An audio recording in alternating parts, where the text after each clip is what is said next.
Welcome back po mga kaspero sa ating panibang episode. Samahan kami sa aming pamamana ngayong araw na to. At finally, kasama na natin si Joe Adventure at ang bagong import na si Boss Joe Maninisid. At pagkatapos naming masundo sila Joe Adventure at Boss Joe Maninisid mga kaspero ay nagpunta kami dito sa isang isla kung saan dito kami mamana at maghanap ng pang-ulam dahil alas 3 na to ng hapon mga kaspero at quick dive lang to. Kaya try natin mga kaspero kung makahuli ba tayo dahil first time lang namin lahat dito sa spot na to. At medyo malabo pa nga mga kaspero. At sa ating unang pagsisid mga kaspero ay dito lang muna sa mababaw na area at warm up muna tayo at abang-abang kung ano yung mapana dito mga kaspero.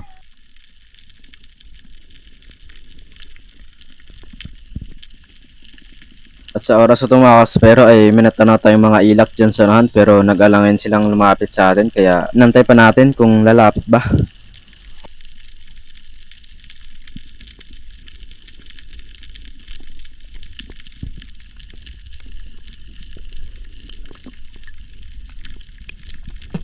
Hindi na talaga bumalik mga kaspero kaya ahon na lang tayo at habang paahon ako dito mga kaspero ay may napansin akong malaking bato doon sa ating malalim kaya after nito ay pinuntahan ko mga kaspero at doon ako nag-ambush.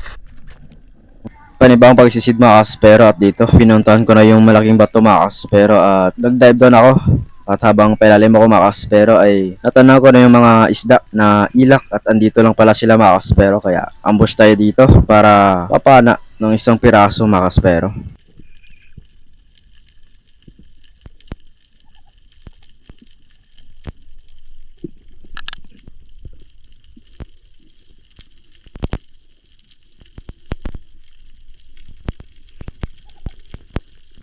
At pagkatapa ko nga dito ay nag-focus na ako dun sa pinakamalaki at tinantay lang natin na lumapit dito.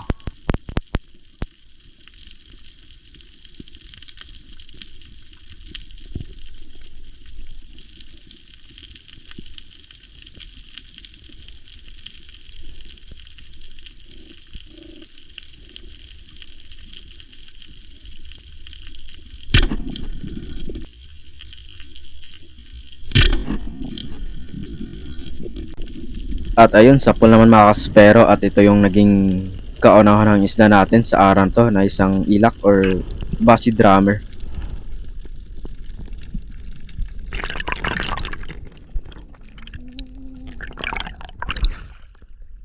Bro, pupunta ko isda.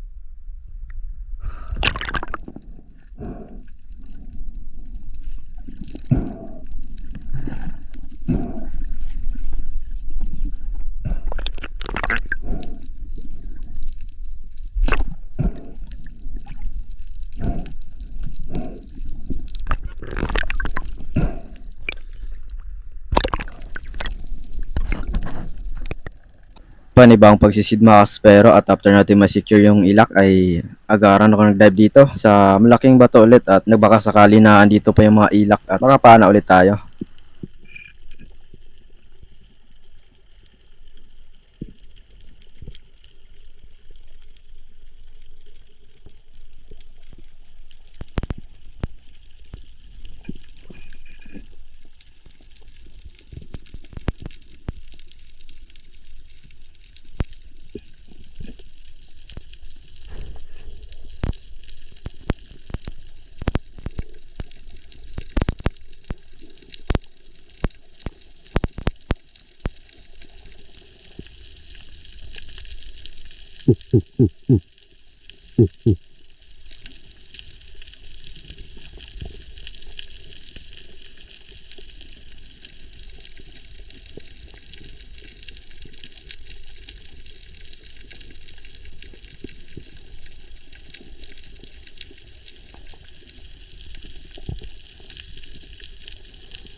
At pagkatapos ng ilang segundong pagantay natin dito sa ilalim mga kaspero ay may natanaw na akong ilak dyan sa nahan. At isang piraso lang kaya antayin natin na lumapit at nung maklose ko ng gap ay yun, tinira ko na.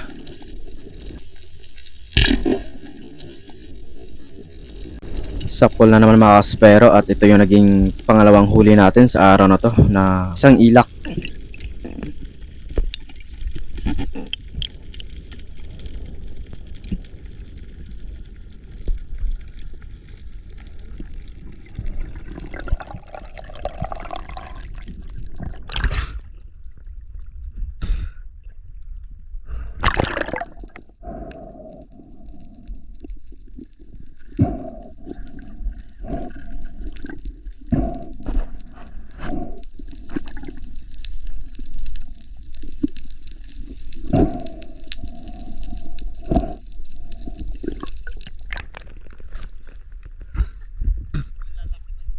Okay bro. Dami to kanina. Nakita mo? Nakita mo? Mga ilang kilo kayo ng luba? Walo.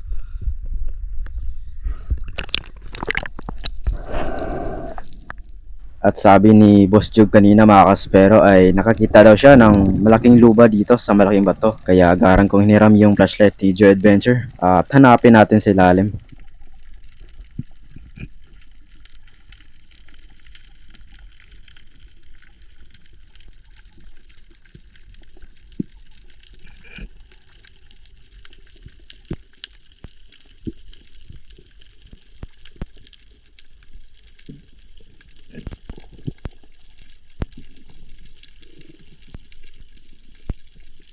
At di pa nga tayo nakatagal sa ilalim mga kaspero ay nakita na natin itong luba at andito siya sa kabilang butas. At nakatagilid mga kaspero at plano kong i-stone shot pero ito ang nangyari.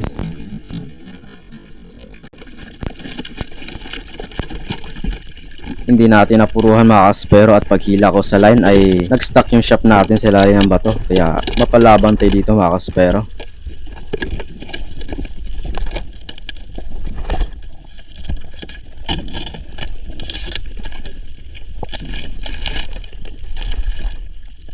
At sa wakas ay natanggal na rin yung shop natin mga kaspero. Kaya dali kong hinawakan yung isda at hinila palabas sa butas mga kaspero. At sa wakas nakuha din natin. At nakatanggal na ito sa shop mga kaspero. At buti na lang nakahawak na tayo sa kanyang hasang. Kaya hindi ito nakatanggal.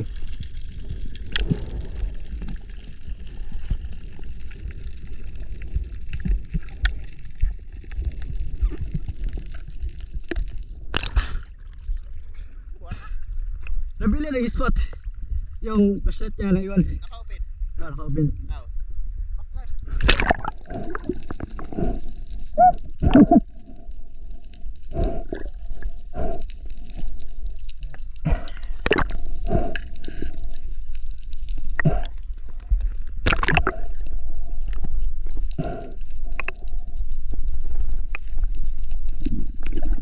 Ang laki ng sugat ng isda mga kaspero, sayang pambinta na sana to. Pero at least nakuha natin kaysa nakawala pa. At dahil napalabang tayo sa luba na to mga kaspero ay di ko na malaya na nabitawan ko na pala yung flashlight at naiwan dun sa ilalim. Kaya balikan natin yung mamaya mga kaspero.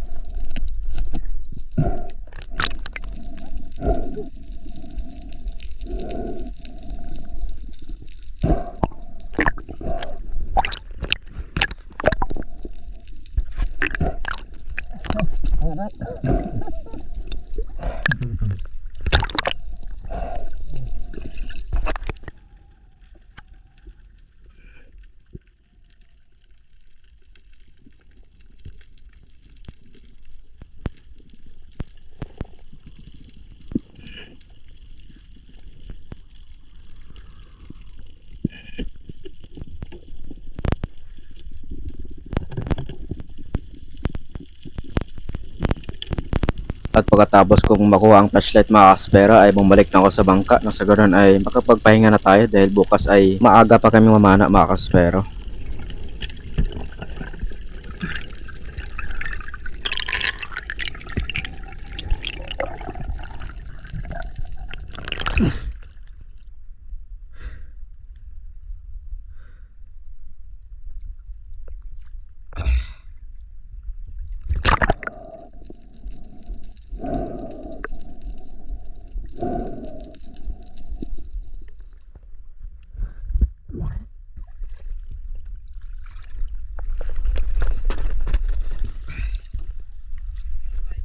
Ha? Ha? Wala. Zuksok silang.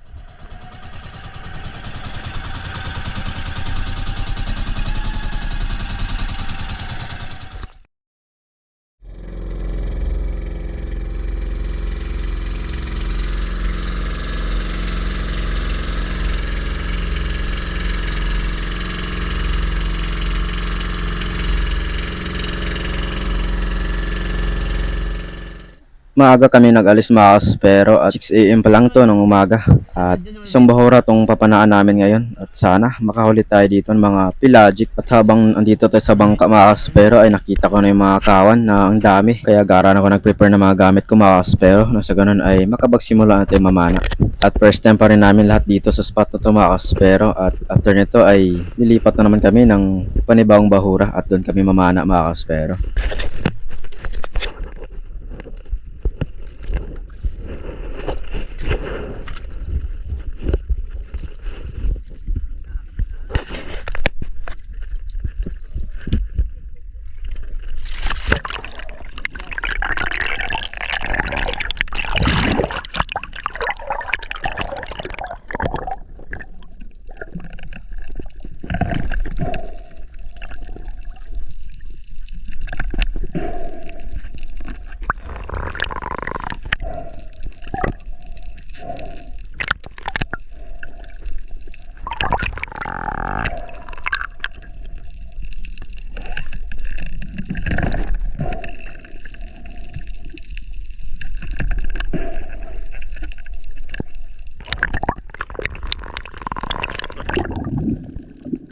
Unang pagsisid mga pero at dito lang muna tayo sa mababaw na area at warm up muna tayo.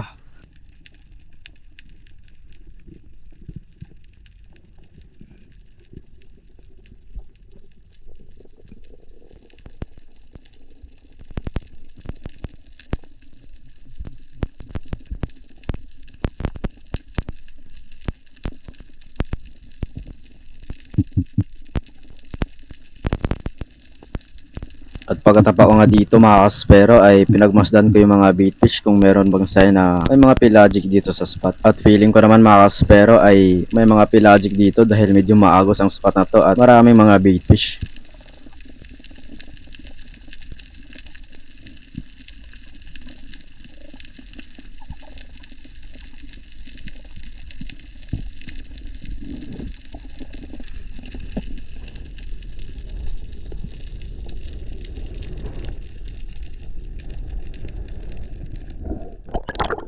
Pagkatapos ko makapag-warm up mga pero ay nagbanti ako dito sa malalim na area ng Bahura mga pero at ito yung bumungad sa atin. Napakaraming baitfish at habang pinagmasdan ko sila mga pero ay bigla na lang ito magulat at sure talaga na may nag-hunt dito sa ilalim. Kaya agaran ako nag-dive dito mga pero at ambush yung gagawing pag-hunt natin dahil dito tayo komportable at malaki ang tsansa na makapanat tayo malaking isda.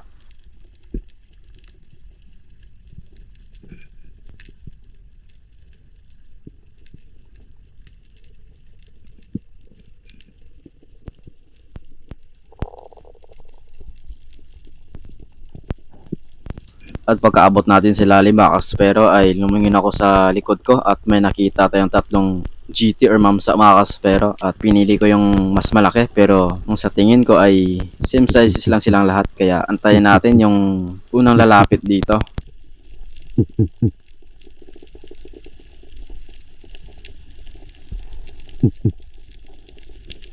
At ito mga pero ay may nagpaiwan na isa kaya ito yung papanain natin.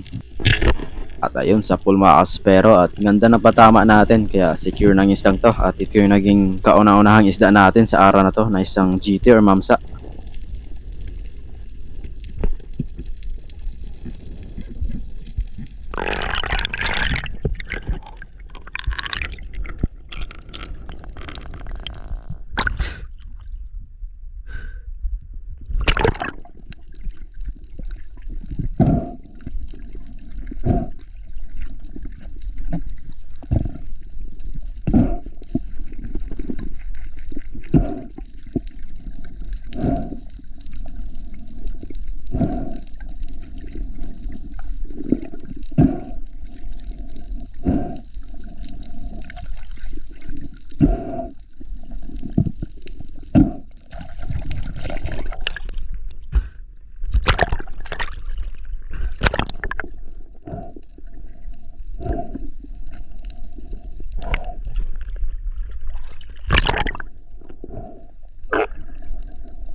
Di gaano kalakihan ang mamsang tumakas pero good size na to.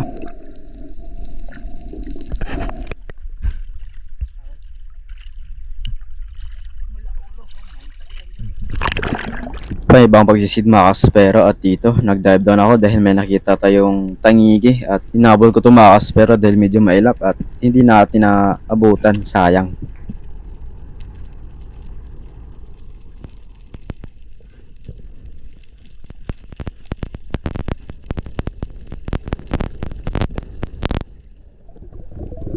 Pagkatapos ng ilang minuto makas pero ay may dumaan na tangigi sa ilalim natin kaya sinisdown ko at buti na lang maamang isang to kaya napana natin.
At finally mga kaspero ay secured ng isdang kanina pa natin hinahanap dito sa spot at isang tangigi.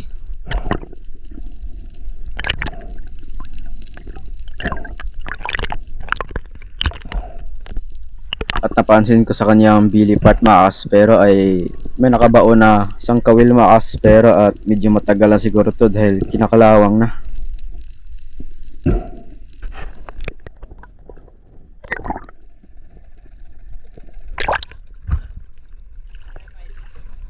Ha?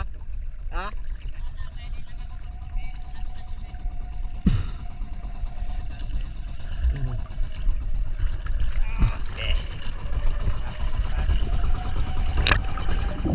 Panibang pagsisid mga kaspero at di ka nagtagal ay may dumaan ulit na tangigi at sobrang amo pa kaya napana na naman natin ang isdang to.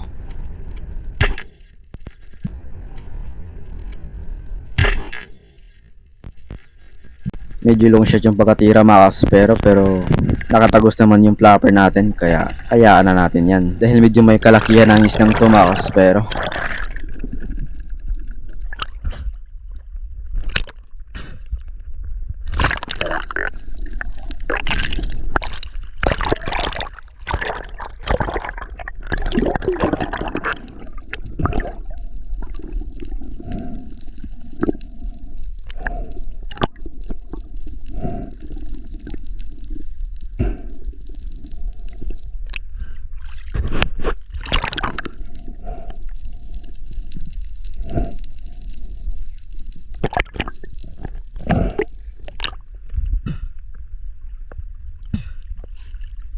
Babora mga agi? Babora mga agi?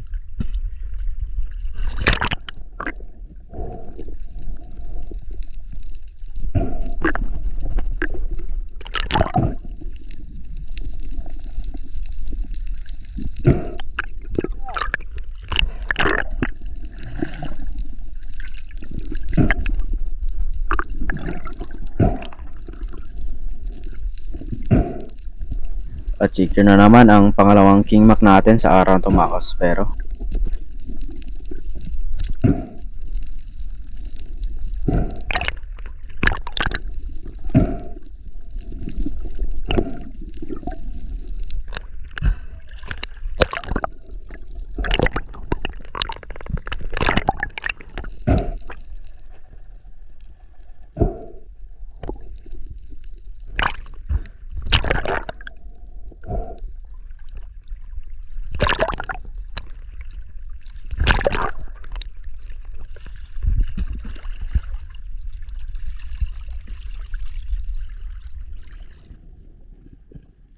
Makalipas ang ilang minutong pag-antay natin sa itaas mga kaspero ng mga tangigi ay wala talang napakita, kaya sa dive na to ay plano ko sanang mag-ambush, pero nung pailalim tayo ay may nakita akong jobfish at mukhang maamo naman, kaya ito yung papanain natin.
At secure na mga kaspero ang panghuling-huli natin sa spot na to na isang jobfish or malaguno.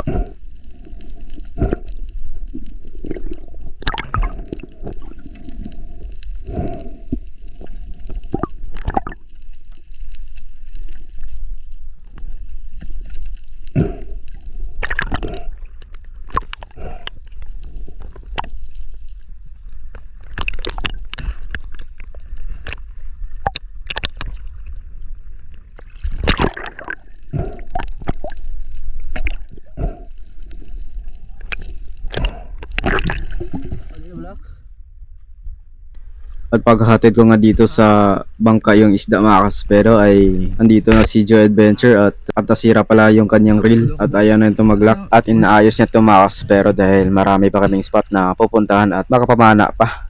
Baro kayo.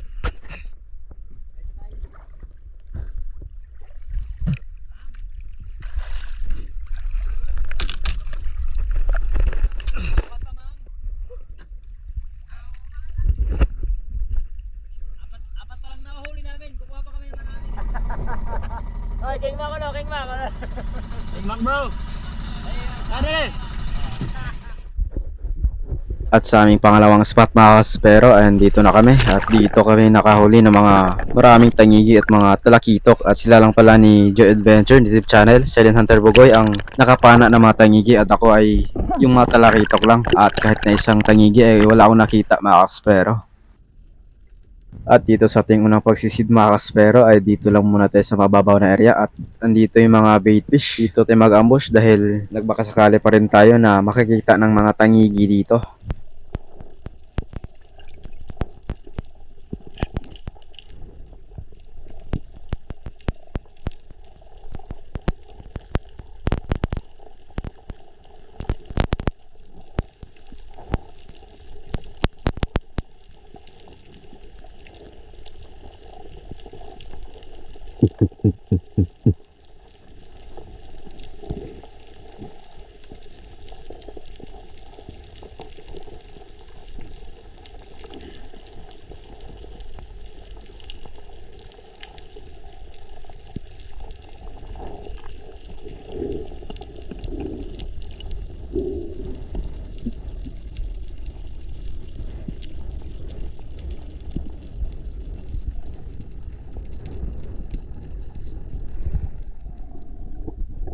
Panibawang pagsisid mga kaspero at halos mahigit isang oras ang nakalipas bago tayo ulit makakita ng isda mga kaspero. At ito, may natanaw tayong mga GT sa ilalim kaya garag kong chinis down. ng padandahan ng sa ganun ay hindi sila matakot sa atin. At nakatira man tayo mga kaspero, pero ito ang nangyari.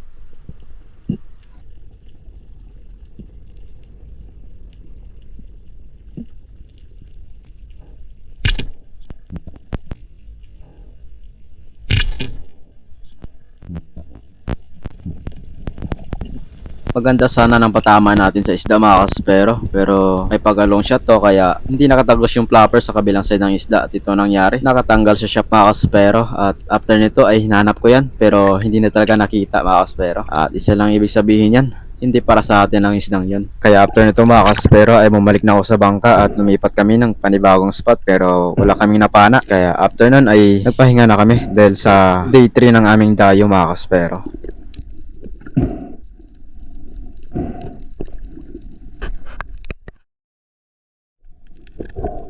At ito na yung day 3 mga kaspero at itong spot nating pinapanaan ngayon ay panghuling spot na pala to dahil kanina ay nadaanan namin yung mga spot na pinapanaan namin noon pero wala akong nahuli mga kaspero at sila Joe Adventure YouTube channel Boss Joe Maninisid lang nakahuli kaya sa dive na to ay bawi tayo. At kung iyo pong naalala mga kaspero ay dito tayo nakapana ng mga malalaking dugtutuna at si Silent Hunter Bogoy na ay nagawa ng huli sa mga pating. Kaya sa dive na to ay try natin kung meron pa bang dugtutuna tayong mapana dito.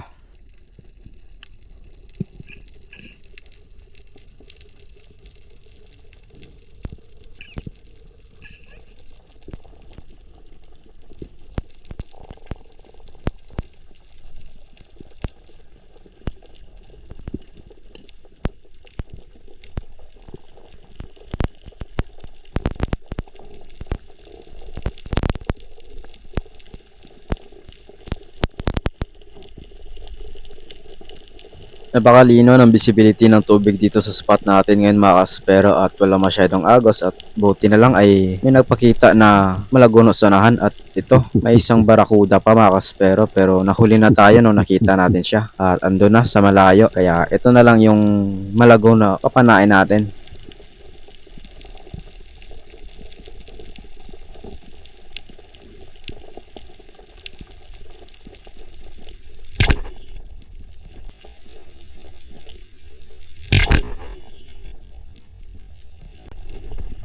At ayun, sa pool mga kaspero at ganda ng pagkatama natin. Tulog yung isda at na stone shot. Kaya ito yung naging kauna-unahan ng isda natin sa araw to. Isang malaguno or jobfish.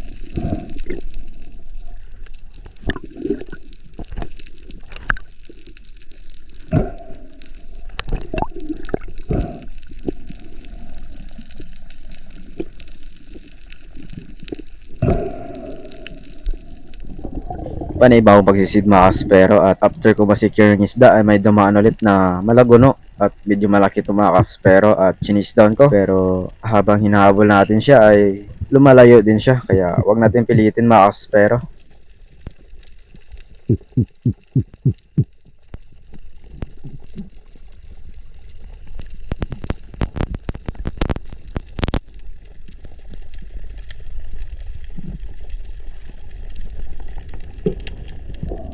Panibang pagsisid mga kaspero at nakita ko pa rin yung malaguno na andyan sa ilalim, umaligid-aligid. At this time ay plano ko na mag-ambush dahil ito lang yung paraan para mapalapit natin yung isdang yun.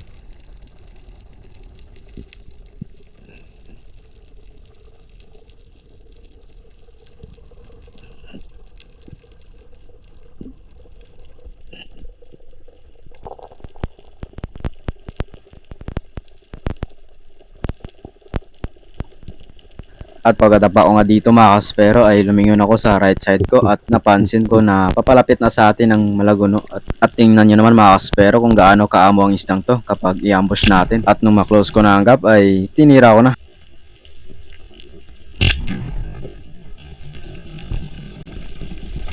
At malaki ng jobfish na to mga kaspero, siguro estimated ko ay nasa 5 kilo na to. At pagkatapos pala nito mga kaspero ay bumalik na ako sa bangka dahil malayo pa ang biyahe namin pabalik sa isla ng Kanipo.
At yan lahat ng huli namin mga kaspero sa 3 araw na dayo. At hanggang dito lang muna ang ating video mga kaspero. At abangan nyo pa mga kaspero yung susunod natin na mga upload dahil dito naman tayo sa malapit sa isla ng Kanipo tayo mamana mga kaspero. Photo. Guys, kami na may paldo.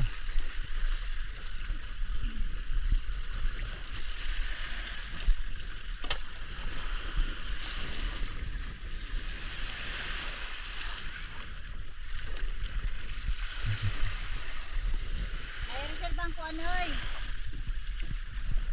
Kanang. Ano sa baba? Wala na isda yan. Panghatag dong kay dagko dong na tanawa.